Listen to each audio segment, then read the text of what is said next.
Shikues nderuar, mirëmbrëma. Nëse duam ta kuptojmë shpirtin, psikologjinë dhe frymën e një populli, mjafton që ne t'i lexojmë librat autorial, origjinal të shkruara nga pjesëtarët e këtij populli. Nëse duam ta kuptojmë frymën e një epoke, atëherë duhet t'i lexojmë librat që janë shkruar në atë epokë. Në botën paramoderne, le të themi kushtimisht, Biblia ka qenë, le të themi ashtu, libri i cili ka formsuar dijet e njerëzve, ka qenë kulti. Po në botën moderne është romani ai i cili ka formsuar, le të themi, shpirtin, psikologjinë, edhe në rastin individual, frymën e individit. Përmes romanit dhe librit në përgjithësi, janë ndërtu identitete kombëtare, janë formsu psikologji individuale dhe kolektive, janë sfidu pushtete, por gjithashtu ky libër, ky roman, është instrumentalizu edhe për të mbajtur pushtete. Letërsia në përgjithësi nuk lind në vakum. Ajo shkruhet gjithmonë në një epokë të caktuar, ose e frymzuar nga një epokë të caktuar, me qëllim që t'i dërgohet letër ardhmërisë. Ajo shpesh shkruhet edhe në ndikimin e ideologjive, sistemeve politike, dhe në përgjithësi shkruhet e ndikuar nga fryma e epokës. Pyetja të cilën sonte ne e shtrojmë është se a ndikon më shumë letërsia në formsimin e një epoke, apo është letërsia në këtë rast është romani, fryma është manifestimi që e shpërfaq një epokë. Për të diskutuar sonte temën e romanit, ideologjisë dhe njeriut, me mua në studio është Imerto Panica, shkrimtar dhe kritik, njëkohësisht edhe shumë gjëra të tjera bën Imeri, apo edhe në media është shumë aktiv. Mirë se erdhe Imer. Mirë se gjeta. Faleminderit për ftesën. Me që unë të kam njoftu përmes shkrimeve, gjithë kom perceptu si njëri mediatik, po që e marrë me shkrimin edhe e marrë me kritikën, domethënë. Po edhe me studime, besa, atë letërsisë je marrë, po. Habitati i mediave parafërsisht është vendos, kuptohet, edhe ndoshta në këto vitet e vonshme, të shekullit, fund të shekullit 20 dhe fillim të shekullit 21, ndryshimet kanë qenë aq të mëdha, aq të ngjeshuna, saqë është dashur në një farë mënyrë soji unë që të përshtatet. Edhe romani dhe libri është medium. Bile unë e përmenda më herët është ka qenë edhe është mediumi më i fuqishëm. Domethënë, media ndërton ndoshta diçka shumë përkohshme tek ne, ama romani, domethënë një njeri i cili ka lexuar Luftën dhe Paqen ose Vëllezërit Karamazov ose Procesin e Kafkës, nuk e di, edhe libra të tjerë, ato mbeten gjatë deri në vdekjen memorien tonë. Po një lajm që e kemi lexuar dje në rrjetet sociale, sot besoj që e kemi harruar. Po, mund ta shtrojmë edhe prej një plani tjetër. Kush e mban mend fjala vjen Ana Kareninën, krahas një figure historike, fjala vjen periudhës së Tolstojit. Po, ose po, kush ka qenë atë kohë mbret për shembull, ose personazhet e Hugoit të katedralja Parisit mbahen mend më gjatë se sa bashkohanikët e Hugoit, fjala vjen. Kush ka mundur të jetë në atë kohë në pushtet? Ose 93, a nese, 93 është libër. E kam fjallën, për masa ndikimit letërsisë. Shumë është më e fortë, shumë është më e fuqishme, definitivisht pa. Pse pikërisht romani u bë, ky le të themi ashtu zhanri që i formsoi kombet evropiane, e formsoi Evropën, le të themi ashtu. Po, mirë ti... Nëse mund si konstatim ta marrim këtë. Po, është... Nëse qëndron kjo se... I qëndrushëm, sigurisht ka hapësirë për diskutim, se sidomos këto kohët e fundit me shpikjen e inteligjencës artificiale mandej, gjithçka është vu në pikë pyetje komplet në periudhën e ashtu quajtur të postmodernizmit, gjithçka vihet në pikë pyetje dhe përmbyset edhe ripërtypet e ridizajnohet sërish. Mirë po, parafërsisht mund të pajtohemi që romani si zhanër letrar ju ka mbjetu të gjitha këtyre ndryshimeve dhe libri një farë mënyrë i këtij lloji mund të merret si një farë mediumi ndoshta që i ka sfiduar vion të sfidoj shumicën e medjave tjera. A është Biblia e modernitetit romani? Ndoshta për shkak se Nëse s'është shumë e fortë me quaj Biblia e modernitetit, po nuk ka individ, nuk ka shtëpi që mund të jetojë pa roman aty. Mund të tingëlloj si një farë lloj Edhe blasfemie. blasfemia mund po, të tingëlloj, po po. themi metaforikisht, po. A është, a thot vetë Biblia edhe a thonë vetë librat e shenjtë, tekstet e shenjta që njeriu është shëmbëltyra e Zotit. Ndoshta pavetëdijshëm, edhe kur ai nuk e beson ekzistencën, qenien e Zotit, në një farë mënyrë qenia e njeriu të imiton. Edhe në këtë kuptim ekziston libri, ekziston teksti, ekziston edhe roman. Domethënë, ndoshta për shumë arsye që kemi mbriti deshifrojmë, t'i shpjegojmë deri në fund, romani i përmbush të gjitha këto apetitet, sikur librat në këtë rast jo në kuptimin e krahasimit, po i përmbush apetitet e njeriut, sikur se libri i shenjtë. Domethënë aty nëse te Bibla gjen dramë, gjen histori, gjen deri diku edhe fiksion, te romani ki po ashtu të gjitha. Fundi. Po thua që janë shëmbëllim pak a shumë, janë një farë lloj shëmbëllimi kështu, nëse krahasohen për kësaj perspektive. Sepse, në historinë tonë, shkojmë të Iliada, Odiseja, tjerë, kemi edhe punime dhe të mëhershme, domethënë, që po ato ishin në formë, le të themi, të poesisit ishin, nuk ishin formën e prozës e cila është produkt komplet i modernitetit. Në fakt, po dhe libri fetar është gjithsi prozë. Ndoshta mënyra se si e shohim ka ndryshuar perspektiva e vlerësimit, sepse teksti fiktiv që sot, për shembull, në Iliadën e kategorizojmë si tekst fiktiv. Po. Në kohën kur është lexuar, kur është deklamuar, shkojë si libër fetar ndoshta. Ka shumë mundësi. I Gilgameshit ka mundur që perceptohet e të përjetohet tamam si një libër fetar. Domethënë ka ndryshuar relacioni me kohë i lexuesve karshi e këtyre veprave. Madje mundesh me gjetë edhe shtresime të këtyre teksteve që janë thellësisht mistike ose provokojnë kuptimin e njohjes së një superfuqie mbinatyrshme, nëse do ta njohësh tamam kulturën greke, Iliadën e kitë pashmangshme, e një komplet hierarkinë, si më thonë, e politeizmit grek.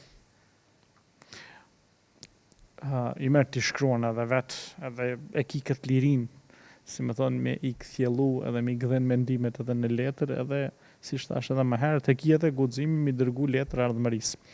Që në të ardhmen kur e lexon dikush librin tënd, bjen konkludim për një epokë, për cilën epokë, për ca vite të caktuara që ti ke shujt në një gjeografi të quajtur Kosovë ose Ballkan, shembull po themi.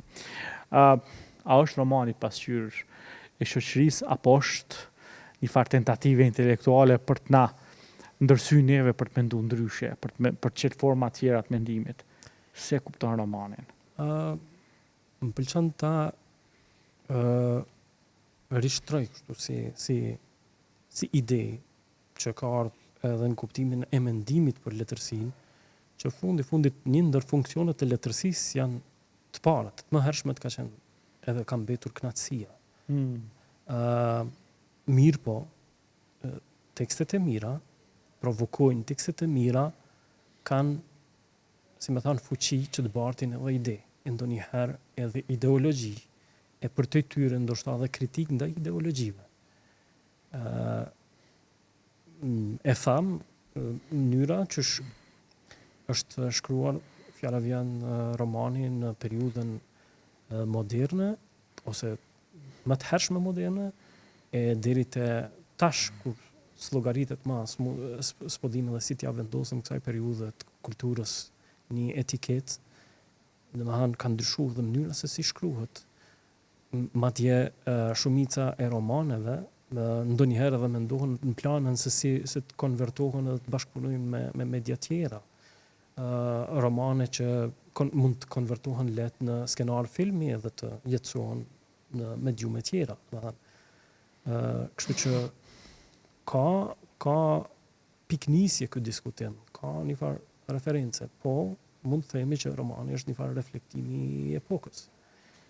A mund të shkruhet një roman pa ndikim ideologjik, pa qenë ndikuar nga konjunktura politike?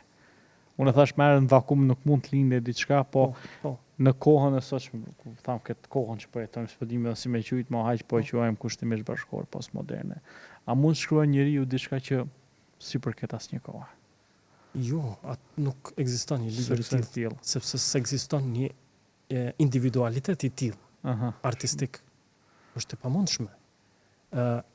Tjetër gjë është që të diktohet modeli i shkrimit nga një strukturë po e zëm ideologjike, një strukturë politike që ka pushtet edhe dikton, atëherë prodhohet një lloj e letërsie që mundet thjesht të radhitet te letërsia, mirë po nuk çon pesh, nuk ka vlerë. Artistikja, për konsideratën tonë, domethënë buron prej brenda, prej vetëqenies, pa imponime nga jashtë. Sigurisht që ndikohet. Sot, për shembull, nuk marrim mundin ta shkruajmë një vepër në ep, sepse ti ka kaluar kohë. Ose, hajde, ta e zom një zhandër të mesjetës. Panagjerik nuk shkruan sot askush, po romane po, poezi po, poezi lirike, poezan po, patjetër. Domethënë, sigurisht janë disa korniza, një konsenzus që merr koha, e merr plejada kushtimisht e mendimtarëve për letërsinë që po paraprakisht liria i vjen tekët, si më thënë, e autorit i vendosin kornizat, mandej këta tjerë i studiojnë. Pa ekzistu fundit letërsia, nuk ka studius për letërsi. Mos të zgjerohemi shumë mandej në këtë aspekt, sepse disa e mendojnë edhe mendimin për letërsinë, këtë rast kritikën letrare, teorinë e letërsisë si një lloj arti në vetvete. Unë nuk e shoh tamam te shkenca, nuk do doja ta arreshtoja aty tamam, sepse nuk është tamam shkencë ndoshta mirëfillt, edhe pse ka elemente të shkencës, ka disa standarde, disa teknika, disa metoda që i respekton, mirë po mbetet ndërmjet artit dhe shkencës. E tash këta identifikojnë këto, si me thënë, shenja përbashkuese të një epoke edhe të një... A i nxjerrin topikat e përbashkët që mund të jenë karakteristika të që po thua përbashkuese për secilin. Shkrimtari sa shkruan veprën, ai e sa vepra shkruan shkrimtarin. Lexojmë sot, kemi qasje edhe i dim historitë të disa prej autorëve veç mas evropian. Ndoshta për shkak se kemi prirje të jemi egocentrist, kulturalisht, e kam fjalën. E dim që Kafka, po e them, nuk ka pyet për mendimin për letërsinë kur e ka shkruar procesin. Bile shumicën e veprave, metamorfozën, edhe në një moment tjetës vetë ai e ka marrë mendimin që ti djeg ato. E mora si referencë Kafkën, po ki autor plot të tjerë, për shembull që po është e vërtetë që, domethënë, është e vërtetë. Thuhet që Kafka ka jetuar me një epokë ku burokracia ka qenë e stërlodhshme për njerëzit, domethënë. Po. Edhe gjithmonë edhe ai vetë ka pa veten si të ngulfatur, nguju brenda burokracisë. Po. Se burokracia dëgjys si ka leju njeriu të modern jetën ta shijoje. Është një analizë fundit. Arti i tij i artikulum këtë mënyrë është një analizë dhe një kritik ndaj kësaj byrokracie. Bile, domethënë, e çon përtej ndoshta debatin e në pikpyetje ekzistencën e kësaj strukture një farë mënyre, kur fillon ajo edhe zhytet në trysni e ideologjive ku diun, domethënë kur fillon e zhveshet prej shpirtit edhe fillon e shtyp individin edhe nuk e Ti llogarit. tretësh në një lloj ingranazhi Po. dhe nuk e din ku është problemi. Po, po. Fillin e problemit e din, po përfundimin kur edhe zgjidhja nuk gjendet. E Në tash- asnjë moment caktuar të romanit, po. Si mund ta njohim këtë periudhë ndryshe dhe më mirë se sa të përmes veprave të Kafkës. Kjo është një përgjigje e asaj që një farë mënyrë edhe epoka e formson autorin dhe nxit sigurisht të reflektojë të prodhoj në këtë kontekst ide. Po edhe te Kafka, domethënë, personazhet e tij janë, si më thon, të famshëm edhe Joseph K. Edhe të tjerë, domethënë, edhe shkrimtarë të tjerë, domethënë, janë disa tipologji, modele të njeriu, domethënë. Unë për vete sa që lexoj romanin modern, për shembull, romani modern nuk ka histori, fillon pa histori, ngjarja fillon aty për aty, dhe personazhi është një lloj heroi, domethënë. Ti e din se heroizmi bara i takon tash këtij. Po a është ky qëllimi, domethënë, ta ndërtojë një koncept heroi, domethënë që ai mbijeton ose në fund dorëzohet ose në fund ngushëllohet, gjunjëzohet për një sistemi të caktuar. Fati i heroit. Heroi. Si e projekton heroi në romani? Fati i heroit është pak a shumë fati i autorit. Aha.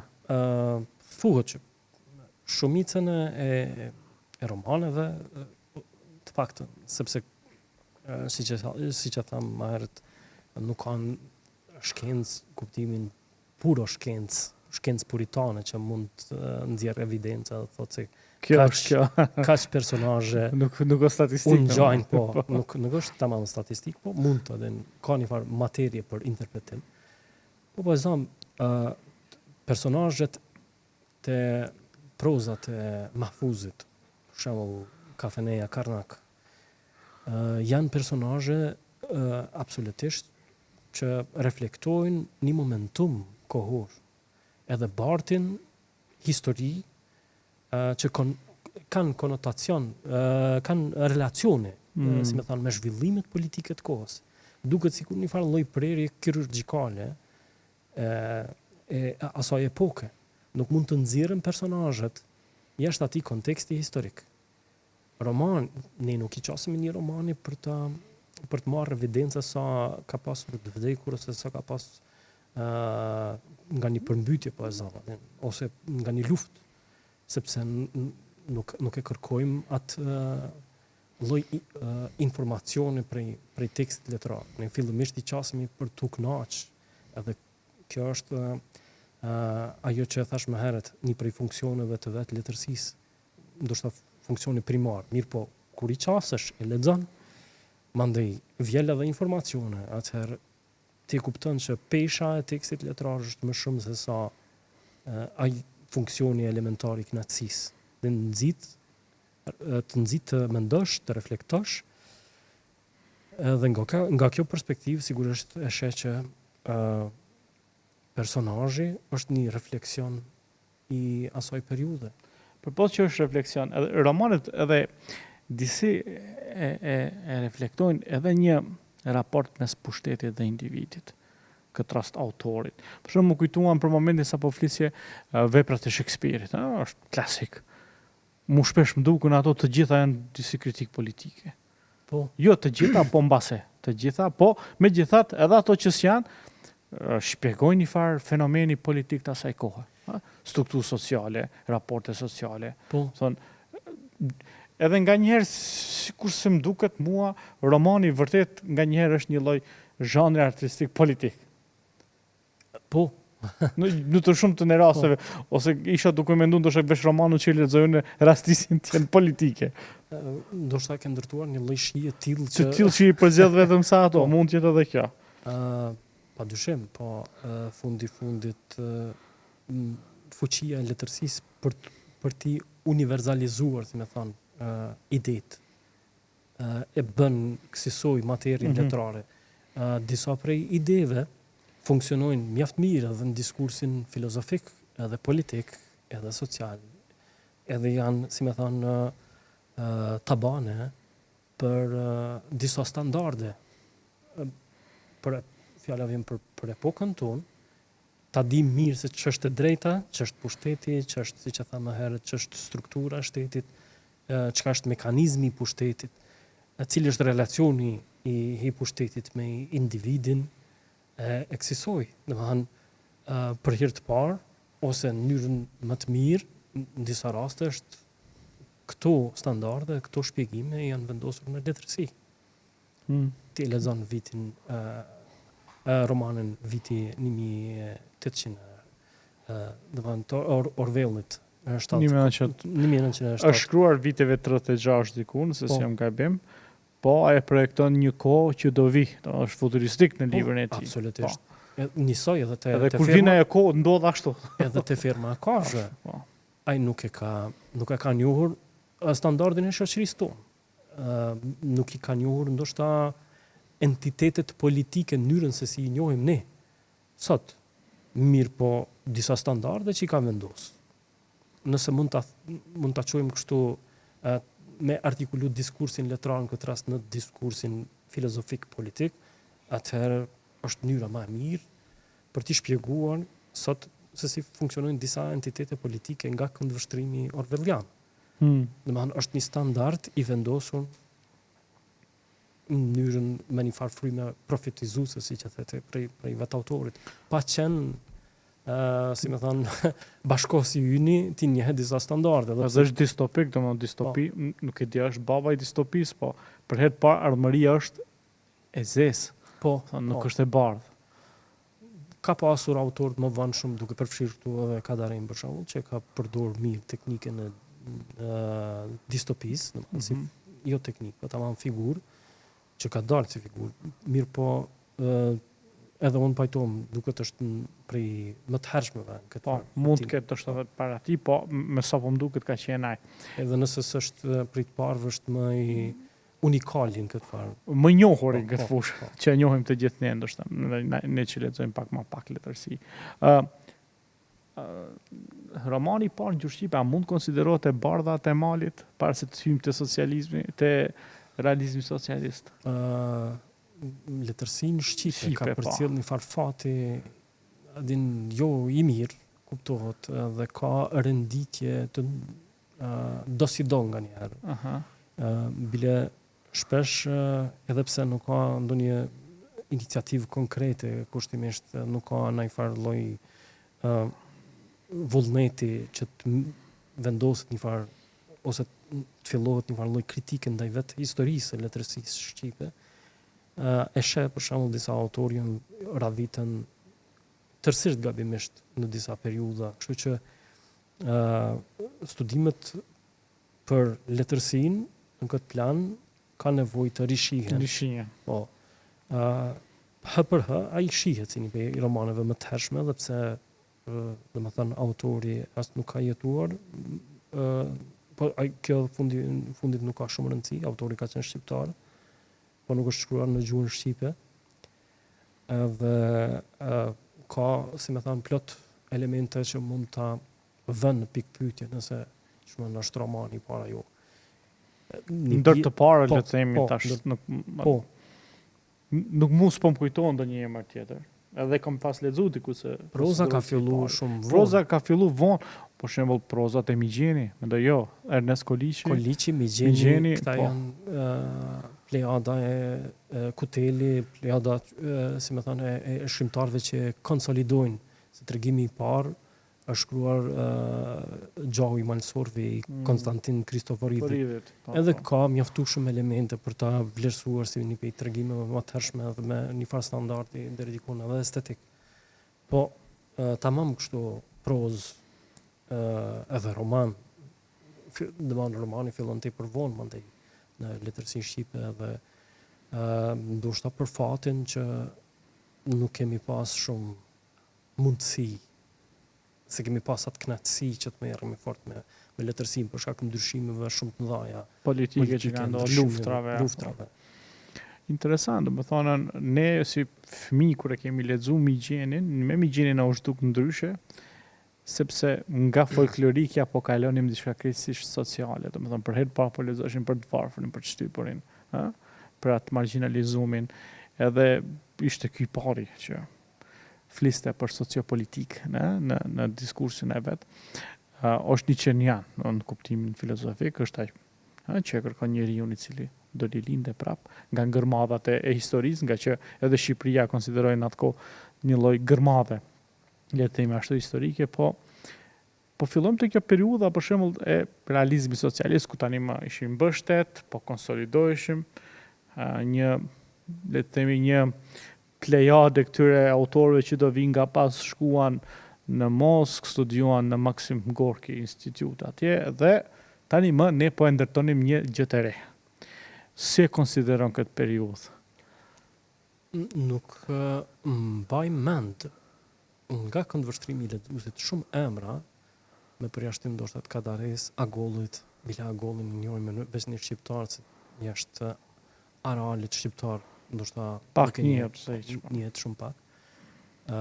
Kjo të nxit të mendosh se sistemi vendosja e standardeve tepër tashpra, sistemi tepër i egër e ka mbytur në një farë mënyre letërsinë. Ideologjia e ka mbytur romanin, e ka mbytur poezinë. Në përgjithësi e ka mbytur estetikën. Ndoshta modeli i letërsisë sot-realiste është tamam për të marrë si referencë në rastin kur ne thamë më herët, nëse ideologjia formson letërsinë, edhe a mundet t'ja diktoj ideologjia letërsisë standardet të shkrimit. Ose në këtë rast unë kështu për shtroj pyetjen, a ka prodhuar ideologjia letërsinë dhe të njëjtën kohë letërsia ka qenë pararoj që e ka mbajtur gjallë ideologjinë politike të asaj kohe? Nëse e shohim në një makroplan për te kontekstit shqiptar. Sepse aty ju zhdash një shpirt, një metafizik. Sigurisht. Feske të duhet romani. Po. Thash një Bibël duhesh ta kesh tani. Patjetër që Kur'an duhesh ta kesh, cili është ai, është romani, romani socializmit. Ka prodhuar ndoshta, se është term tepër vulgar, thuash edhe, po një pjesë e meriton këtë lloj termi. Ka prodhuar një lloj letërsie që ju ka qëndruar vetëm aty në viteve. Mirë po, ke pasur shembuj si Bilal Xhaferi, që është një farë autori më hermetik për kohën, ose Kasem Trebeshina, ndoshta tipari më i dukshëm i një, si me thonë, se nga një herë ngatrojnë edhe Kadarin, edhe për Kadarin thonë ka qenë anti-sistem, mirë po... Në fakt, Trebeshina mund t'jetë antitezë, ose antipodi kësaj, po. Antipodi i sistemit.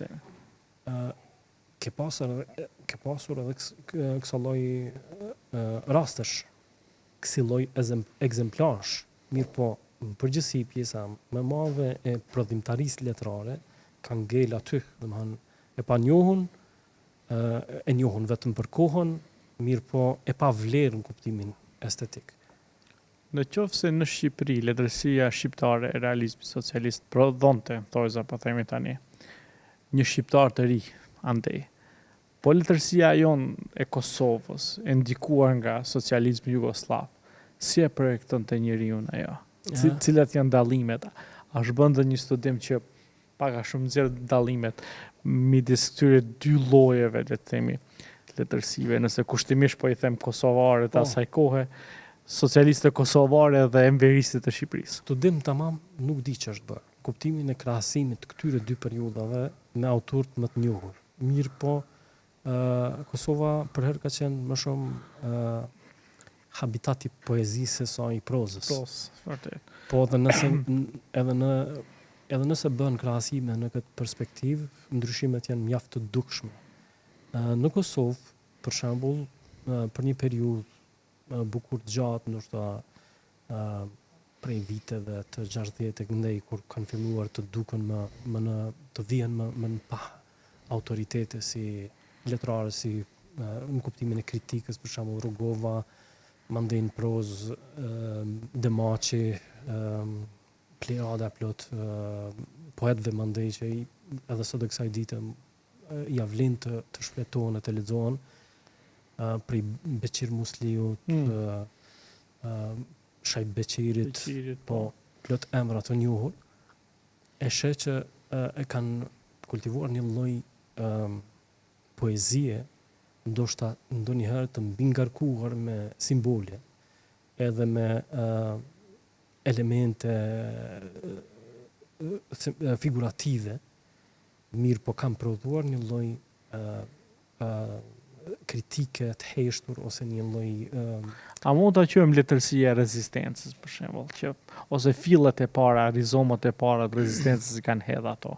duke e idealizuar Shqipërinë, ata kanë folur për një Shqipëri të madhe, mirë po Që duke kuptimin njihni, metaforik. po.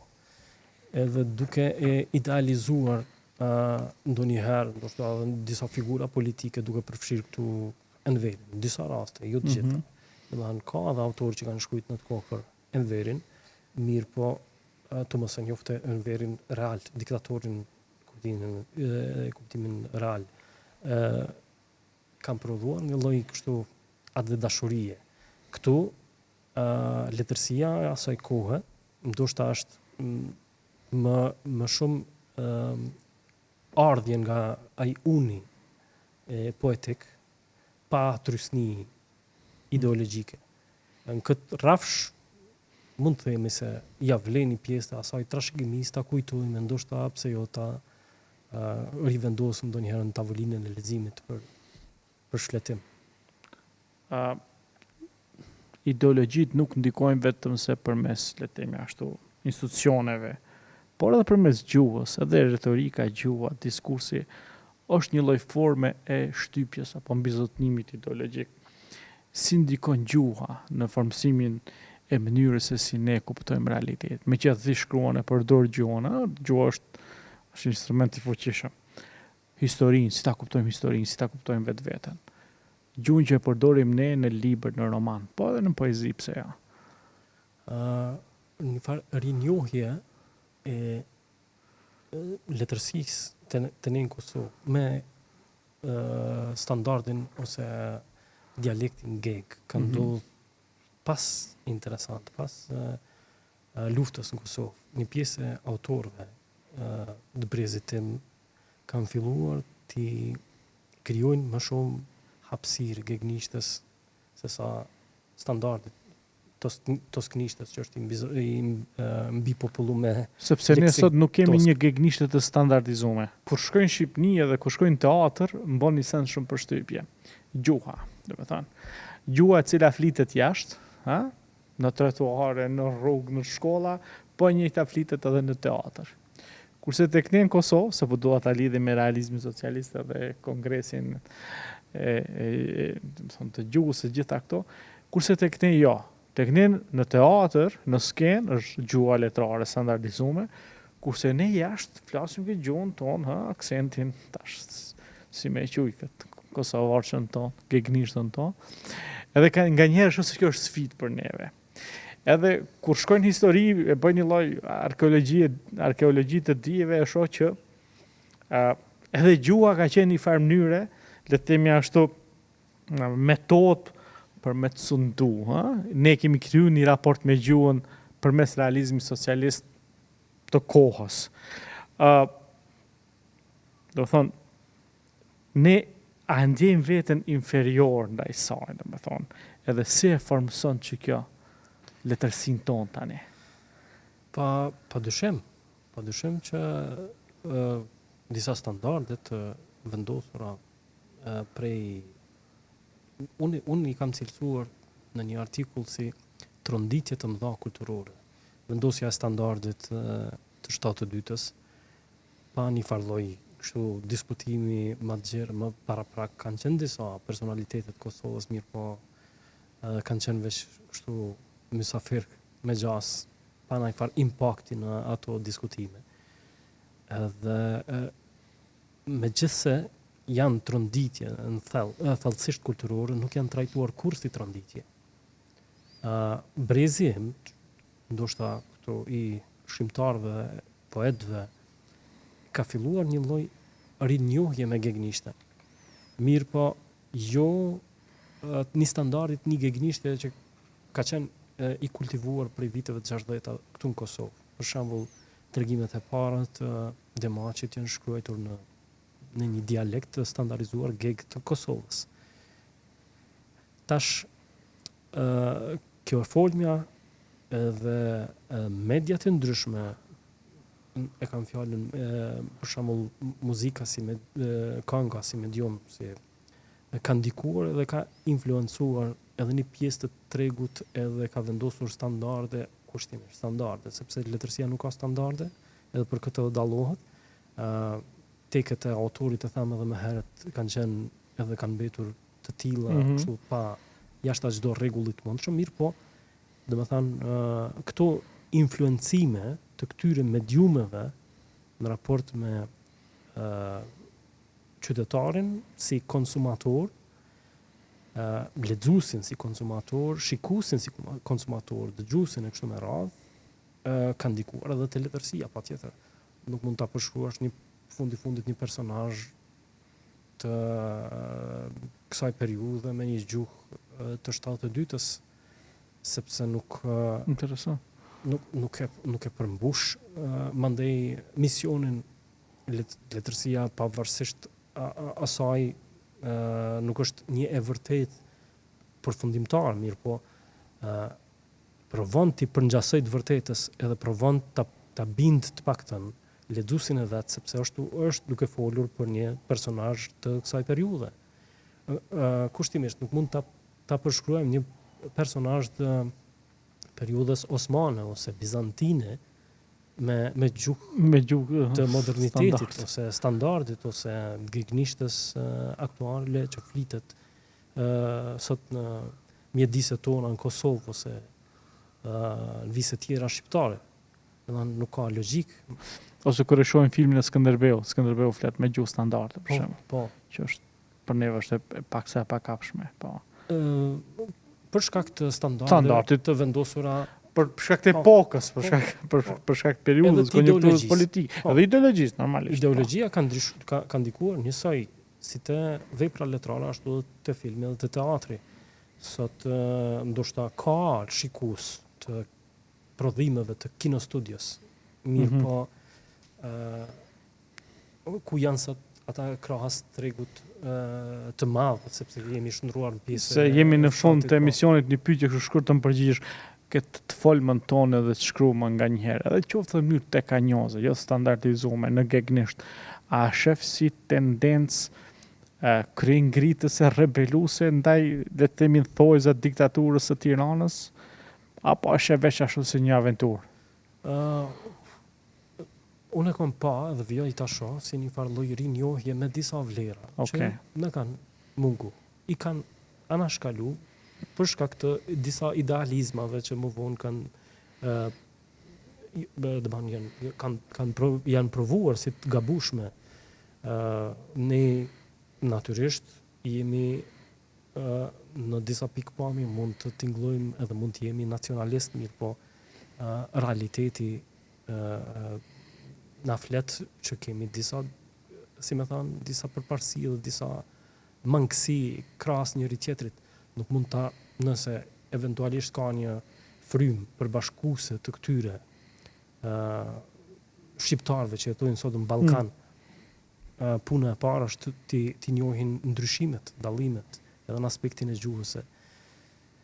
Por sot nuk kultivohet asnjë gegnishte tamam e standardeve të dikurshme, asnjë tosknishte e standardeve të dikurshme, më shumë kemi prirje për një farë lloj gjuhe, nëse mund ta quajmë vernakulare, ku ndërshkëmbehet fjala, e përplotson tjetrën, edhe ndoshta risillet në skenë me një fuqi edhe konotacion të ri, mirë po kryen funksion. Në qoftë se modernitetin e përcaktojmë si periudhë të arsyes, të shkencës edhe të progresit, edhe romani ose letërsia në përgjithësi në atë kohë është shkruajt në funksion të kombit, të shtetit, të këtij njeriu të ri, këtij njeriu të modern. Çka karakterizon sot romanin, hajde edhe letërsinë postmoderne? Apo është oksimoron? Çfarë mund të jetë letërsia, romani postmodern? S'pedi, veç po them. Dyshimi.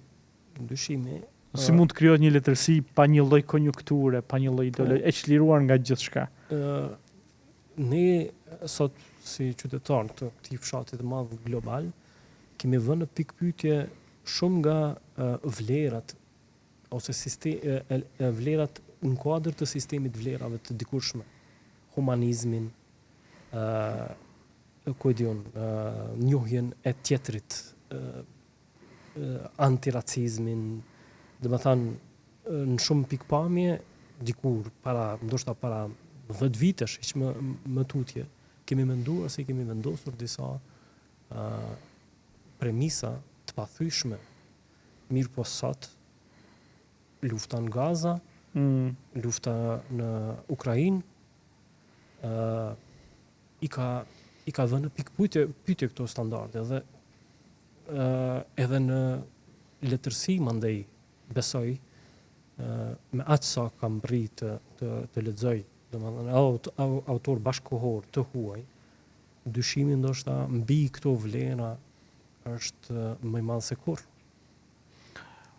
I merr po na mbetet edhe një temë goxha e fortë, domethënë romani, letërsia dhe inteligjenca artificiale, poroj që këtë temë ta diskutojmë ndonjëherë tjetër.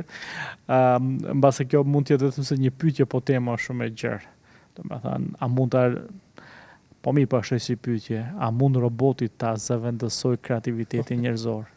Domethënë po flasim për një inteligjencë artificiale pas disa viteve ku ajo do të jetë e stërngarkuar me gjitha informatet tona. Është e pashmangshme kjo pyetje, kjo dilemë. Ndonjëherë mendoj dhe them se sigur në shumë raste të tjera, inteligjenca artificiale do ta rimodeloj rolin e autorit, karshi librit, këtë rast edhe shkrimtarit karshi veprës letrare. Mirë po pjesa më e madhe e përgjigjes mbetet ndoshta për tu artikuluar ndonjë rast tjetër. Po, edhe besoj që do ta eksperienca jonë ripozicionoj autorin edhe një herë kjo. Ndyshe shoh me aq sa kam pasur rastin të marr e të jap me këto, domethënë mjete, e shoh që në gjuhën shqipe ende nuk e ka tejkaluar ndoshta një shkrimtarin mesatar. Sepse është mbase edhe mediokër është. Po, mbase edhe ushqehet me materiale jo të kualitative, le të themi, ose profesionale. Po, tamam. I merr faleminderit shumë që ishe. Faleminderit për teje. Ishte kënaqësi që të kisha sonte në studio. Uroj që debatin për letërsinë dhe AI-n ta zhvillojmë në një herë tjetër, në një radhë tjetër. Patjetër me kënaqësi. Shikues të nderuar, erdhëm në fund të një epizodi tjetër të Paradigmës. Vazhdoni të qëndroni me TV1, miru pafshim dhe natën e mirë.